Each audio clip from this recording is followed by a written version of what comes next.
Merci beaucoup d'être connectés, mes amours. C'est la votre Bibi Chumbombo Plasma, Madame Mamelo.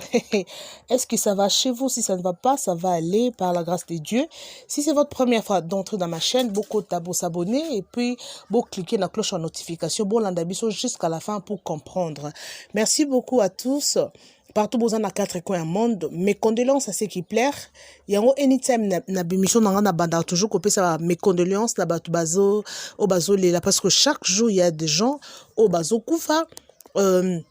batu bazo bota malelo bazali batu bazana ba problème en tout cas courage à ceux qui ont de problèmes et que simba et puis birthday na batu bazo fêter lelo batu pe bota mi lelo et puis birthday na bango en tout cas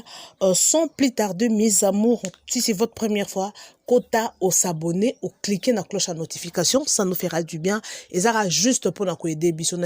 pour nous aider biso et ça biso bien. Ainsi qu'à 10 secondes pour s'abonner et puis pour cliquer et ça que l'autre. Merci beaucoup de vous abonner. Voilà, le lot Tolingaka qu'on informé bino comme je l'ai dit, vous informer c'est notre souci majeur. Le lot liwa Nekonabiso, en fait, moi, si il y a artiste Nabiso, Alain Mabana, ou aza artiste et comédien, il y a Banzonding Nabiso à Congo, naza sur Mingi Baebi, ba OP Baebi, azali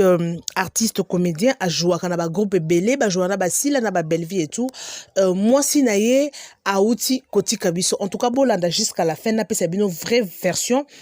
Petite sœur naye palmier à lobby parce que toboy koyoka ba radio trottoir de gauche à droite biso to lobby en tout cas tous un peu information na biso sur à la source en tout cas boye ba eloko nini oyo ebomi ndeko na biso en tout cas voilà maman moi si naye komone maman mami ba bengaki mingi micho oyo petite sœur naye ye mokonde apesi biso vraie version ya liwa naye sans plus tarder, bon, jusqu'à la fin pour comprendre et le konini et bomi maman nabiso c'est vraiment pénible mais on n'a pas de choix. Maman Micho babé gaming Micho mami Micho abandé ko bella abeli en fait abela ki kala et basala ki opération il y a cancer il y a utérus et tellement malade Isaki vraiment makasi il a fallu balongola cancer en fait balongola utérus na col balongolango pour atikala na e frais et au sala que non balongoli utérus balongoli pe col on dirait en fait partie moko ya col etikala ki na kati ya libumu etikala na kati ya libumu après quelque temps akoma koyoka pasi douleur et tout et ça là qui vraiment bien tendé bazonga ki na hôpital moko en fait basala ki opération na hôpital moko na lemba hôpital moko ozana na lemba nde place basala ki opération balongola ki utérus balongoli na col mais parti moko musuni moko etikala ki na kati selon docteur oyamba ki bango nda lobaki musuni etikala ki na kati kuna apparemment musuni wana nde comme déjà ko endommager na kati libumu bazongi na hôpital bazongi babisi bango ki eza appendicite balongola basala ki opération donc eza quoi deuxième opération et quelque temps après donc pasi comment qui sont makasi comment qui kolela libumu pasi comment ko sala ba crise nzoto pasi et tout nde ba ko kende na hôpital na HG bazongi na HG ba ebisi bango que en tout cas za na cellule cancéreuse donc cellule cancéreuse wana masse déjà et boti déjà na libumu nyonso en tout cas selon la petite sœur a expliqué donc comment qui déjà grave donc morceau oyo ya musunyo etikala ki na kati wana déjà et comment qui déjà ko bota babilo na libumu na ebite ba médecin ba ko expliquer biso mais apparemment petite sœur nous a expliqué biso wana ye azali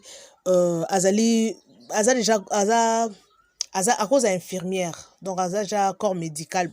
parce que la façon dont azo expliqué na ba mot azo employé donc aza corps médical et bazongi na HJ wana ba moni que eza cellule cancéreuse et ba lancer message na fondation ya Mama Denise balancer fondation Mama Denise tellement baza pe na carte Mama Denise apesa bango ba artiste pour na soins médicaux et à partir wana nde bakendaki na hôpital ya HG bapesi bango traitement bakotaki facture tour alboso bapesi bango traitement bapesi bango traitement et ezaki vraiment pasi bazongi ndako maladie zo s'empirer kazo s'aggraver bakie na sa trenganda bake na centre nganda wana nde bakomi kosala radiothérapie et radiothérapie wana bakomi kosala yango bapesi bango 38 séances ya radio. Voilà, bapesi bango chimiothérapie, en tout cas pour comprendre ça corps médical te donc ça chimiothérapie. Donc bapesi bango 38 séances bayaka na chimiothérapie wana. Mais après 38 séances wana bazongi na ndako mais akomaki ko saigner. Akomaki ko saigner afanda boy ko saigner et après ko saigner wana donc akomaki anémique azo perdre toujours makila anytime et ba ko zonga sous na chimiothérapie bazongi ba yo pesa bango le sous 6 séances. 6 séances on a ba pesi mais et bandeka situation et bandeka ko s'aggraver et donc ya ko komaki non vagin anus komaki et sangani sika mongo dans ce biloko nini on est comme na kati wana je ne sais pas et akomaki ko respirer na nini na ba sonde ba komaki ko lia na ba sonde makamunyon sozaki en tout cas na ba sonde ça fait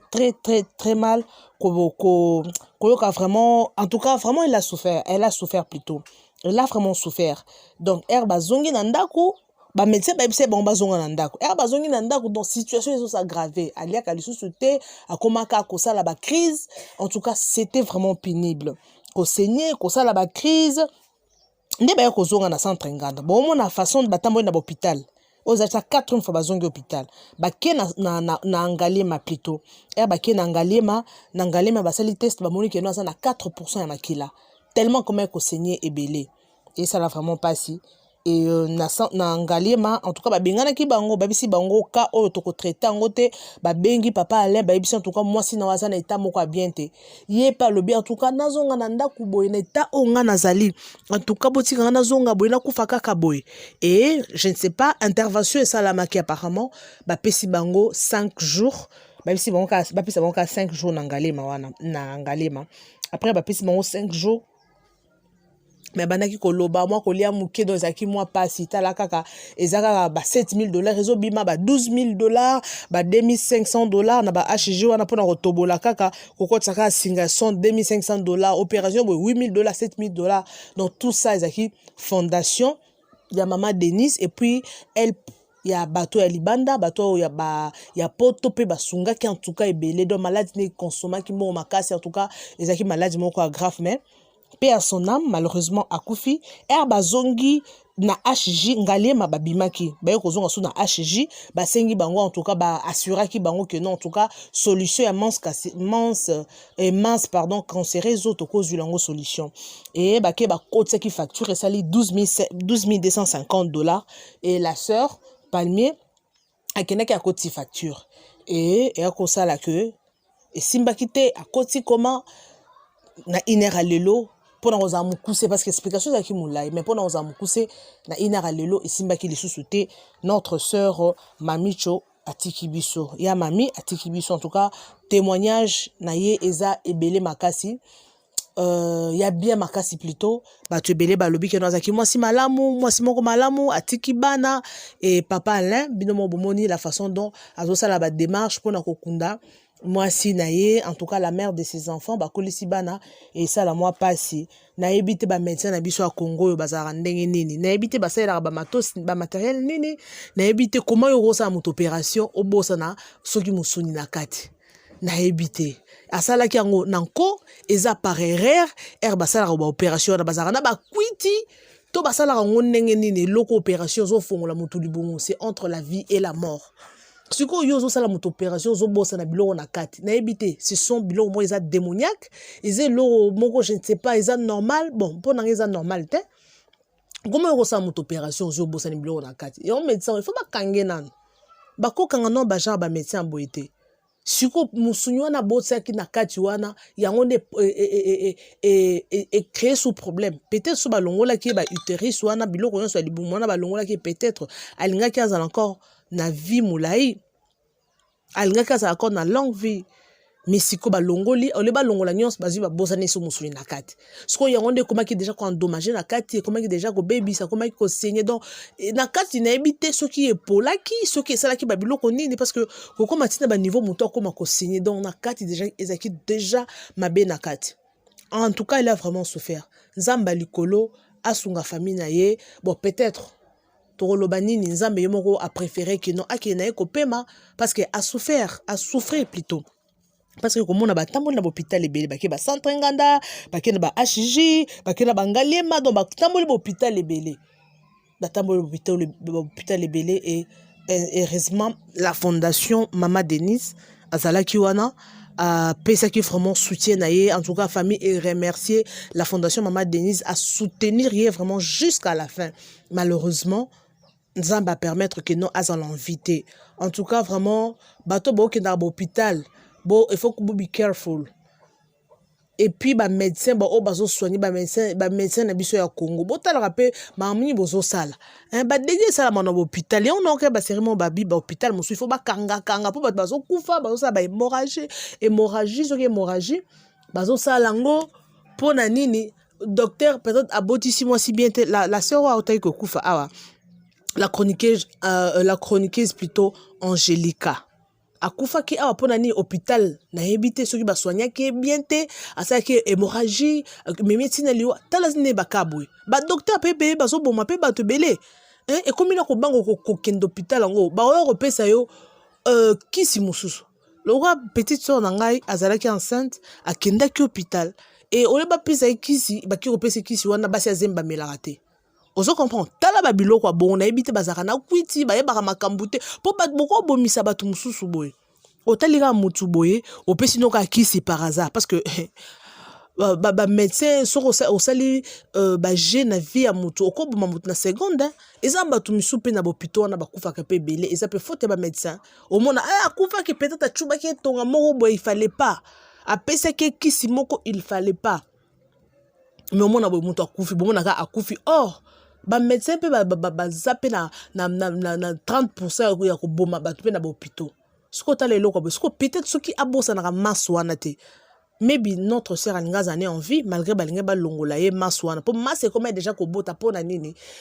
po musuni wana no ba te musuni wana eza musuni normal musuni kindoki eza musuni mutu to eza musuni nini po ba médecin mususu pe ba ta science kit pe ba boma pe ba to pe na ko bon.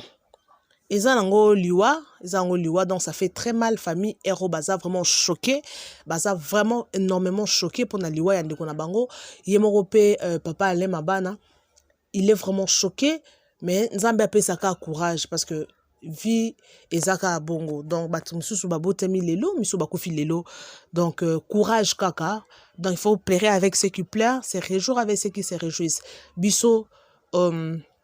tozo lela na bato bazo lela donc nzambe apesa courage en tout cas suite borozwango ka toujours awa donc tolinga ki toujours topesa bino tolinga toujours topesa bino o ezali ba news o eza vraie version ko informer bino ezara toujours souci majeur na biso soki o sepeli na émission et tika like na yo partager pe pona bato mususu baza informer te boyo ka vraie version ya liwa na ye ezate ke non abela ki soki ndenge nini akoye akufi non abandaki maladie kala 4 ans passés c'était vraiment pénible à souffrir vraiment dans Nzambe pe atali babi non moi nanga pa konyo kama boyete Nzambe na permettre parce que to ka pe batu mususu bakufa pe na ba cancer mingi pe to ka pe abeli cancer abiki pe docteur alobi que non obikate docteur abi cancer eza donc tellement losambo eleke belé à kotipe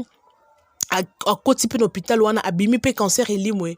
Et puis, petite sœur n'est pas mis à l'objet, non, on a kota qui retraite, na moni komi grave, nebsi ya nangai, il faut zaka na kundima. Il faut avoir la foi, nebi ke nzamba likolo, a ko biki sayo, zambonga na ensemble la biki sayo. Mais malheureusement, c'est Dieu qui a décidé, donc son nzamba a décidé, toko condamné, te yemo kwa pourquoi est-ce que a décidé? En tout cas, vraiment, merci beaucoup na bato nyonso ba landinga tina suka bato pe balinko soutenir papa Alain ba commentaire eza na botika ba commentaire wana et Nzambe akosunga vraiment il a décidé on n'a pas de choix toko condamner Nzambe pourquoi tu nous as fait ça Seigneur ayebi pourquoi est-ce qu'à permettre bon botande maman bato souffrir botalande mon moi a souffrir combien d'opérations oyo à subir combien d'interventions oyo à subir donc Zamba likolo abatelaye courage pe na ba obaza pe na ba kaya bongo bato ba koufeli pe en tout cas ça fait très mal ko perdre être cher ça fait très mal ceux qui n'ont koufela être cher te au sentir ango te biso bato to koufela bato motuya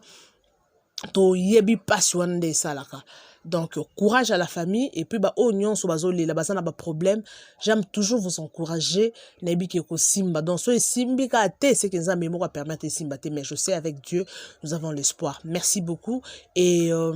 bon après-midi. Je vous retrouve prochainement. N'oubliez pas surtout de consommer les aventures des Mamelo. Et ça, toujours, wana, la chaîne Nabino, Bibi Shumombo officiel. Merci beaucoup. Bye. À la prochaine.